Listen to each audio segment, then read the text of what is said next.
ओम शांति। नमस्कार दर्शक बंधु, गत पर्याये आमे आलोचना करिथिले संसार चिरंतन सत्य जहाँ आमे स्वीकार करिबा को पड़िबो।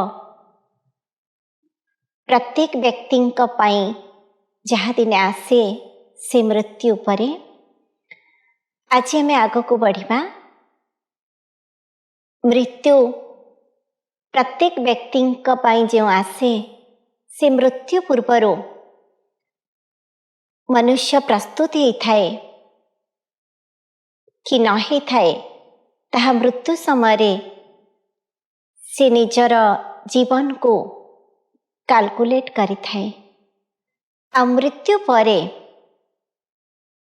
प्रत्येक व्यक्तिंक मुखरु जना पड़ी थाए व्यक्ति जनक स्वर्ग को गले कि नरक को गले। मृत्यु को तो समस्ते आमे मानु बा न मानु, निश्चित भावरे मृत्यु दिने आसीबो। एटा आमे संसार समस्तंक ठारू सुनिछे। तेणु व्यक्ति जदि ताको अस्वीकार भी करे ताहले मध्य ताहा मो द्वार देशरे दिने उपस्थित ही थाए। थरे ही परी जड़े व्यक्ति महात्मा बुद्धंक पाहाकु जाइछंती आउ तांको कहिछंती, बुद्ध जी आपण मते ए प्रकार गोटे शब्द कहंतु जो शब्द आधार मनीष मृत्यु को टाली दे पारिबो, अर्थात ता जीवने मृत्यु आसीबनी।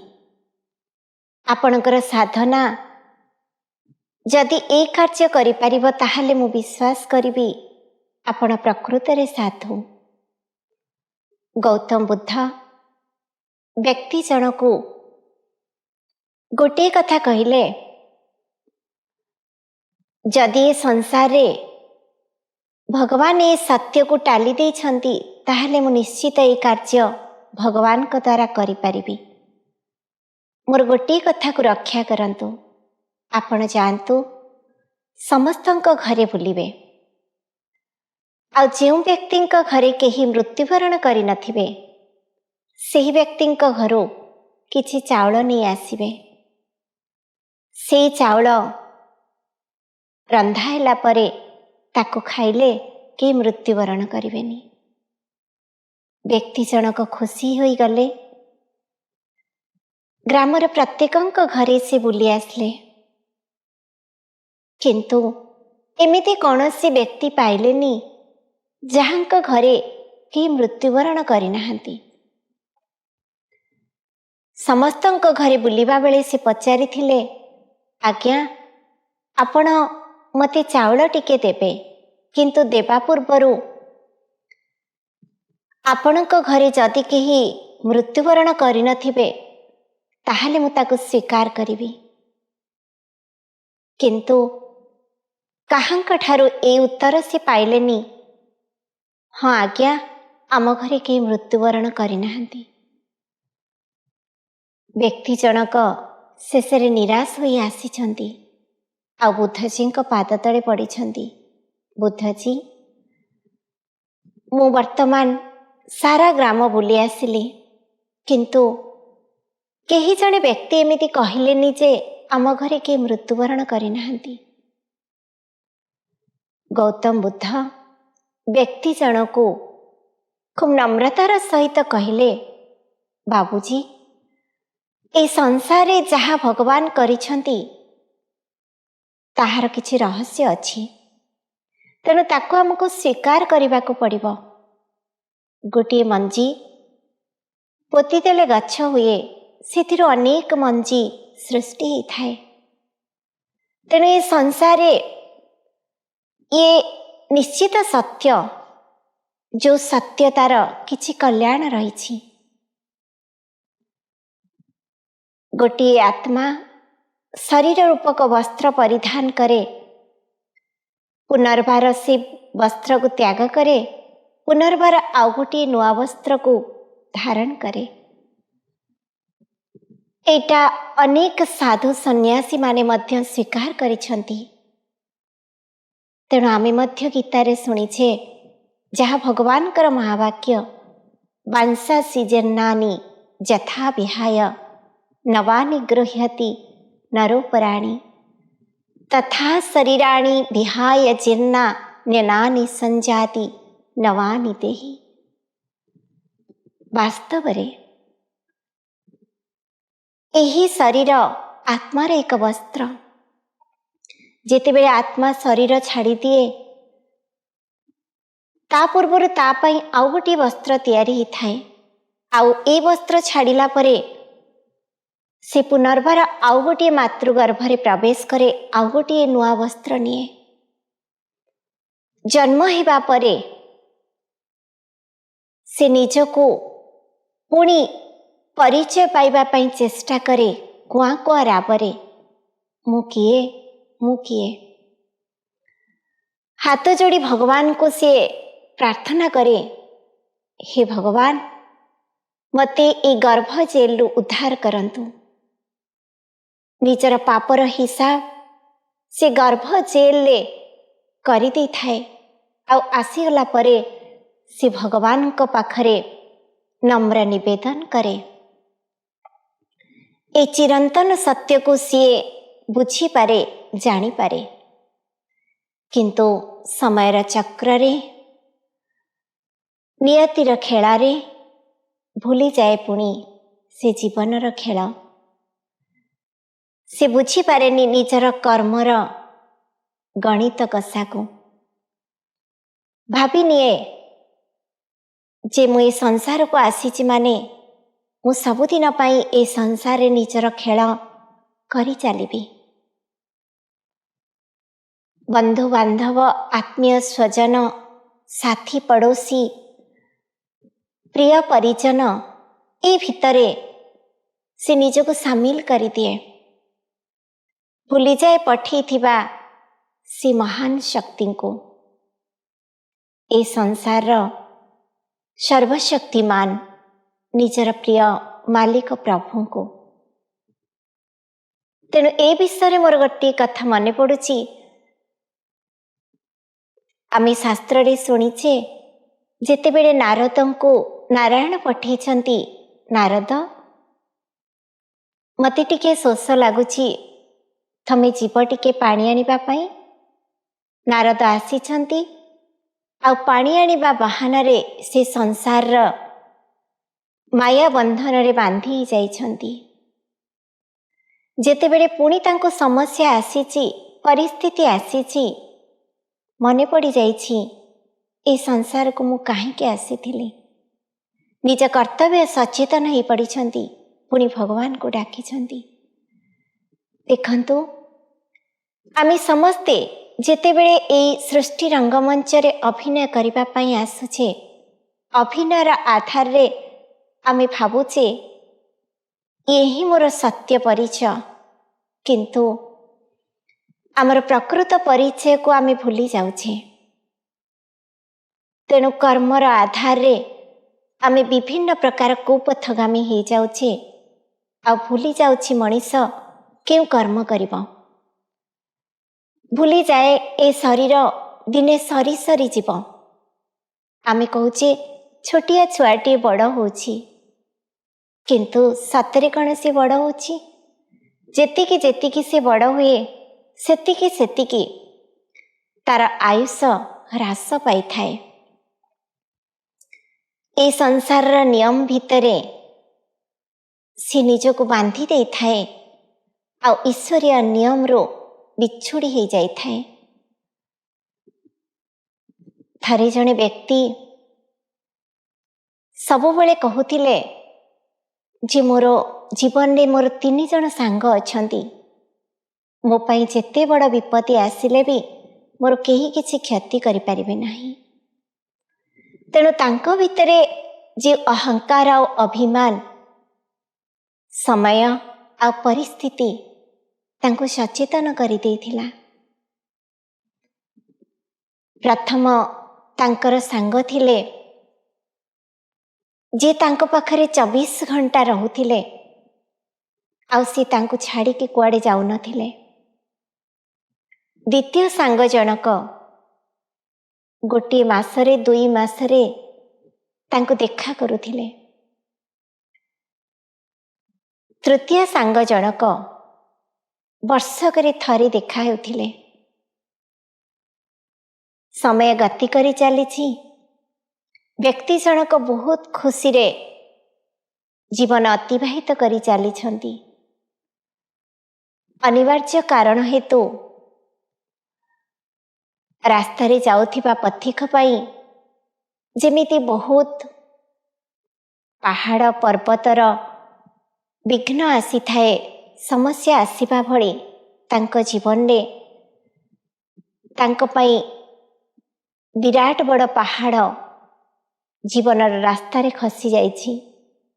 ଅନିବାର୍ଯ୍ୟ କାରଣ ପାଇଁ ତାଙ୍କୁ ଜେଲ୍ ଦଣ୍ଡ ଭୋଗିବାକୁ ପଡ଼ିଛି।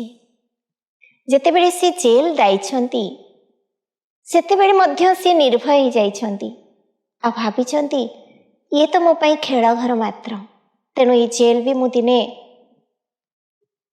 ପାର କରିଦେବି ଆଉ ଏ ଜେଲ୍ ସଜାରୁ ବି ମୁକ୍ତ ହୋଇଯିବି। ସେ ମନେ ପକାଇଛନ୍ତି ତାଙ୍କର ପ୍ରଥମ ସାଙ୍ଗକୁ।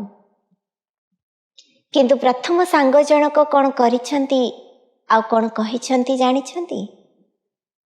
ଯେତେବେଳେ ପ୍ରଥମ ସାଙ୍ଗକୁ ଫୋନ୍ କରିଛନ୍ତି ସେ କହିଛନ୍ତି, ସାଙ୍ଗ ତମ ସହିତ ମୁଁ ସବୁବେଳେ ରହୁଥିଲି, କିନ୍ତୁ ବର୍ତ୍ତମାନ ତମ କର୍ମର ଫଳ ତୁମେ ଭୋଗ କରୁଛ, ମୁଁ ସେଥିପାଇଁ ଦାୟୀ ନୁହେଁ। ମୁଁ ମୋ କର୍ମ ଆଧାରରେ ରହିବି, ତୁମେ ତୁମ କର୍ମ ଆଧାରରେ ରହିବ। ଆଶ୍ଚର୍ଯ୍ୟ ହୋଇଯାଇଛନ୍ତି ବ୍ୟକ୍ତି ଜଣକ। ସେ ଭାବିଛନ୍ତି ଯେ ମୋ ପାଇଁ ଏ ସବୁ କିଛି, ଯାହାକୁ ମୁଁ ପାଖରେ ସବୁବେଳେ ରଖୁଥିଲି, କିନ୍ତୁ ଯେ ମୁଁ ବୁଝିପାରିନଥିଲି ମୋ ପାଇଁ ଯେତେବେଳେ ବିପଦ ଆସିବ ଇଏ ମୋ ଠାରୁ ଦୂରେଇ ଯିବ ବୋଲି। ତେଣୁ ବିଶ୍ୱାସ ବି କରିପାରିନାହାନ୍ତି ବ୍ୟକ୍ତି ଜଣକ। ଠିକ୍ ଅଛି, ଦ୍ୱିତୀୟ ସାଙ୍ଗକୁ ସେ ଫୋନ୍ କରିଛନ୍ତି।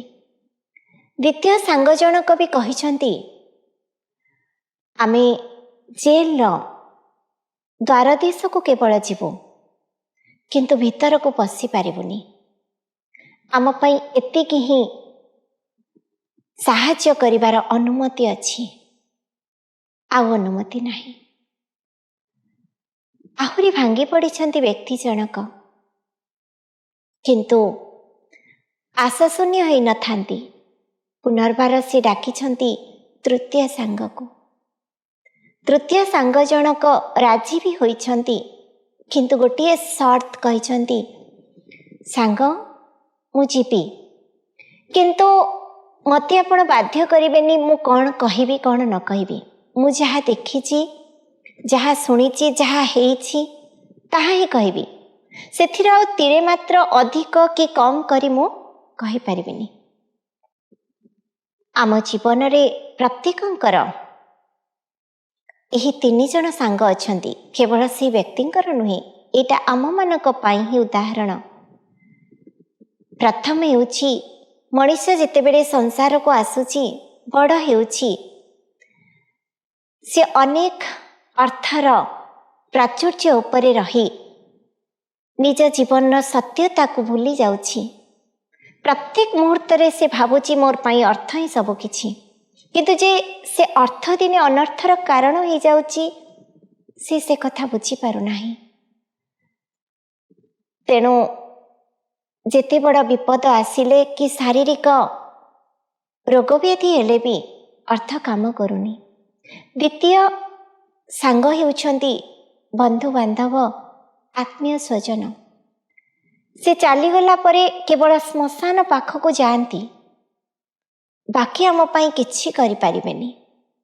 ଦେଖନ୍ତୁ, ଗୋଟିଏ ଛୁଆର ମାଆଟିଏ, ସେ ଭାବେ ମାଆର ପଣତକାନି ମୋ ପାଇଁ ସବୁ କିଛି, କିନ୍ତୁ ତା ନିଜ ମନର କଷ୍ଟକୁ କ'ଣ ମାଆ ନେଇଯାଇପାରେ?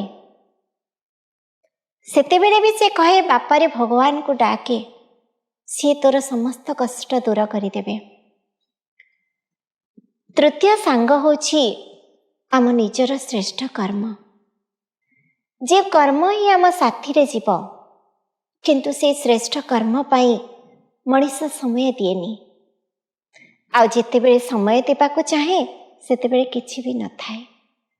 तेणु से कर्म आमे कहूचे ना मनीष को दंड दिए निज कर्म आ मनीष को मुक्त करे निज कर्म। जदि आमे भल कर्म करिबा ताहले आखिर कैमेरा ताहा ही शूटिंग करि देउछि, तार रिजल्ट से लास्ट रे आमे जो कहूचे धर्मराज र सजा आउ किछि नुहे, ए धर्म आम कर्म। आमे जो कर्म करिबा शेषरे सी आमको धर्म बा अधर्मर रास्ता रे नहीं आमको दंड दब बा आमको मुक्त करिब, किंतु से राइट जजमेंट दिए। टिके भी ता जजमेंट रे एपट सेपट से करेनी।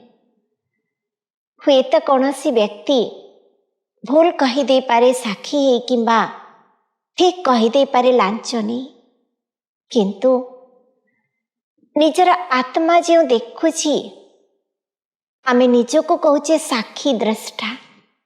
निजर अंतरात्मा निजर आत्मा ही साक्षी है आम कर्म को देखुछि। कहा जाए आजिर विज्ञान जुगरे प्रत्येकंकर कर्म को देखिबा पाई ऑफिस र कारोबार को देखिबा पाई आज चारिपटे सीसी कैमेरा रखी देछि, किंतु अदृश्य भावरे परमात्मांकर जो सीसी कैमेरा आज सारा विश्व को देखुछि ताहा हुए तो आमे देखि पारुने, किंतु से तो देखुछि ना सबो जिनस शूटिंग हे चली। आम अंतरात्मा भी से शूटिंग रे सामिल हेछि। आमे जहाँ कर्म करुचे सी मध्य ता डायरी रे लिखि देउछि, से ही साक्षी हब अंतिम पर्याय रे निजे मनीष निजर साक्षी द्रष्टा हब। सेतिपाई कहा जाए जे आत्मा शरीर छाड़िला परे जो जन्म निये से जन्म पूर्वरु से निजर विवरणी लेखे से किभली जन्म नब तार निजर भाग्य निज हाथ रे से लेखि दिए। एथिपाई भगवान भी दायी नुहे। कर्म आधार रे मते केउ भली पाठ नबाको पड़िबो से निज डायरी रे निजे ही साइन करे। तेणु एथिर आमे जानिले आत्मा तार निजर भाग्य निज कर्मर अकाउंट आधार डिपोजिट करि थाए आ से अनुसार भाग्य निर्धारण मध्य ही थाए। तेणु मृत्यु बेले जेते बेले आत्मीय परिजन पाखरे रही थांती दुई टोपा लुह गड़े थांती केवल स्वार्थ पाई जे कहार किछि करि न थाए केही ता पाई कांदी न थांती। कहंती ठीक अछि बहुत दिन धरी पड़ी थिला शीघ्र चली गले भल हब। काहेकि कहले कारण मनीष बंची थिले जेतेबेले अन्यर किछि कामरे लागि थाए सेवारे लागि थाए सेतेबेले ताकू समस्ते खोजी थांती आउ तार सेवा ही अनुभव करि थांती, किंतु जेतेबेले पड़ी रहे सेतेबेले कहार आवश्यक रे से लागेनी अदरकारी हो जाए। तेणु समस्ते चाहती शीघ्र चली जाऊ। केवल गला बेले तुंडरे टिके गंगा जल दियंती आ मुंड पाखरे शास्त्र पुराण पढ़ंती। काहेकि जानिछंती अंतिम पर्याय से शब्द उच्चारण बंधु परिजन करंती जीवा परे राम नाम सत्य है हरि नाम सत्य है। अर्थात ये संसारे सब किछि मिथ्या। गला बेले से सूचना दिया जाए काहाको मने पकांतुनी केवल भगवान को मने पकांतु। से ही सत्य आमको सत्य रास्ता रे नहीं जीव। आउ संसार सब किछि मिथ्या। ना आम परिवार आमर हेबे ना आमर पिला माने आमर हेबे ना आत्मीय स्वजन आमर हेबे ना समाज रे कौनसी व्यक्ति आमर हेबे। केवल सिमाने 6 खंड काठरे गढ़ा हेतिबा से कोकेरे आमको नहीं जीवे। से शब्द तांको ମୁଖରୁ ପ୍ରତିଧ୍ୱନି ହେଉଥିବ। ସେଇ ସୂଚନା ସେ ଆମକୁ ଦେଉଛନ୍ତି, ଅର୍ଥାତ୍ ମୃତ ବ୍ୟକ୍ତିକୁ ଦେଉଛନ୍ତି, କିନ୍ତୁ ନିଜ ପାଇଁ ଅନୁଭବ କରିପାରୁନାହାନ୍ତି। ତେଣୁ ଆମେ ସମସ୍ତେ ତାକୁ ଯେତେବେଳେ ସ୍ୱୀକାର କରିବା, ସମସ୍ତଙ୍କ ପାଇଁ ଦିନେ ଏହି ସମୟ ଆସିବ, ଅନ୍ତିମ ପର୍ଯ୍ୟାୟରେ କେବଳ ଭଗବାନଙ୍କ ନାମ ନେଲେ ନା ସେତେବେଳେ କାନକୁ କିଛି ଶୁଭୁଥିବ, ନା ସେତେବେଳେ ମନ କିଛି ଜାଣିପାରୁଥିବ, ବୁଦ୍ଧି ଆଉ ବିବେକ କିଛି ବି କାମ କରୁନଥିବ।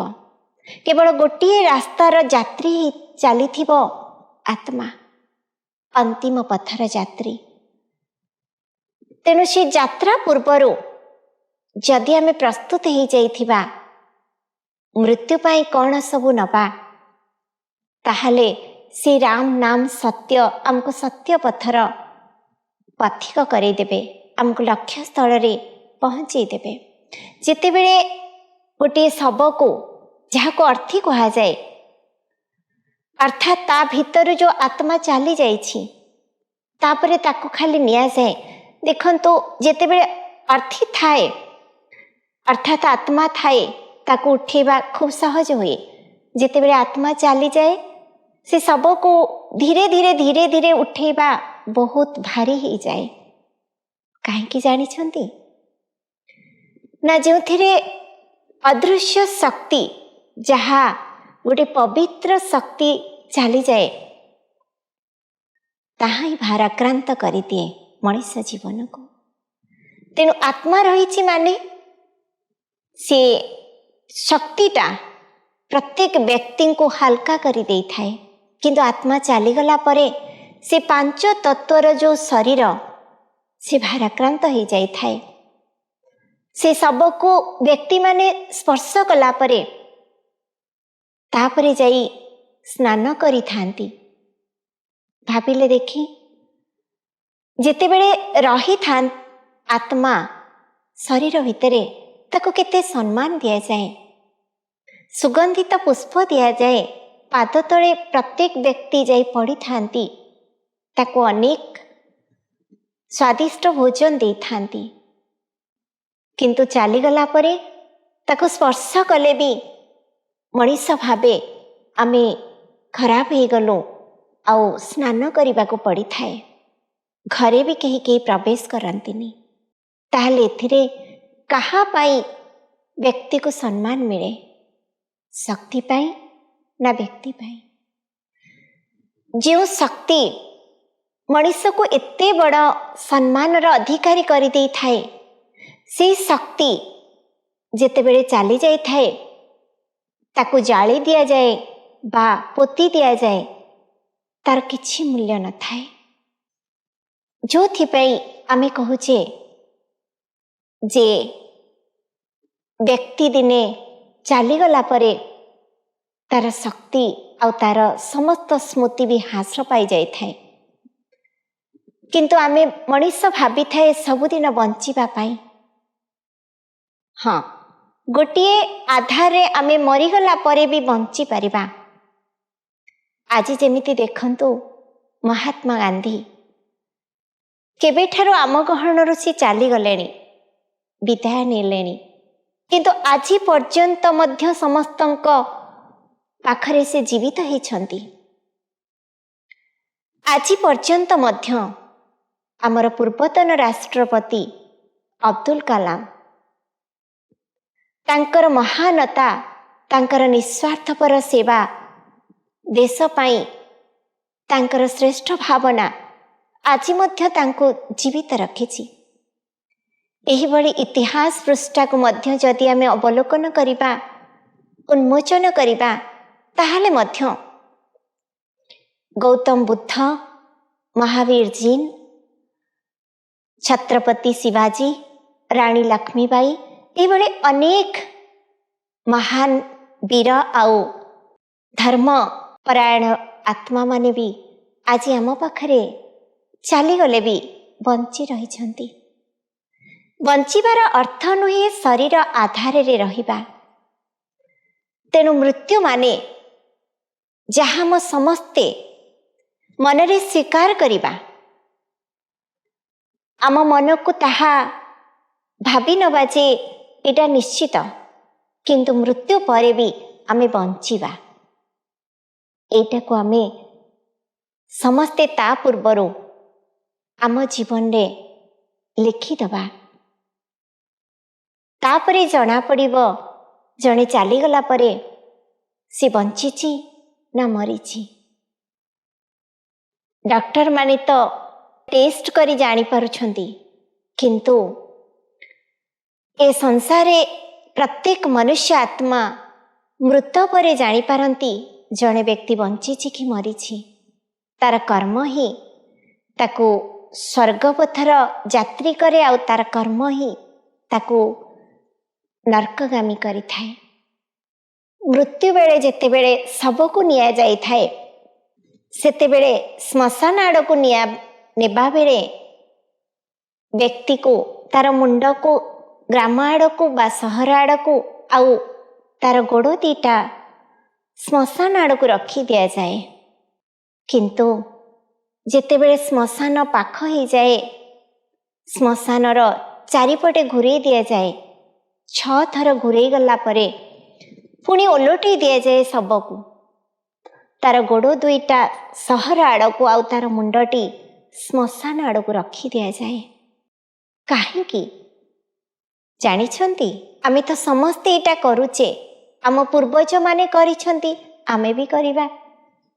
किंतु ए संसार अनेक सत्य को जानी करिबा जदि, ताहले आमे सेथिरु अनेक आत्मविश्वास लाभ करि पारिबा, बुझी पारिबा, निजको बुझी भी पारिबा। नमस्कार।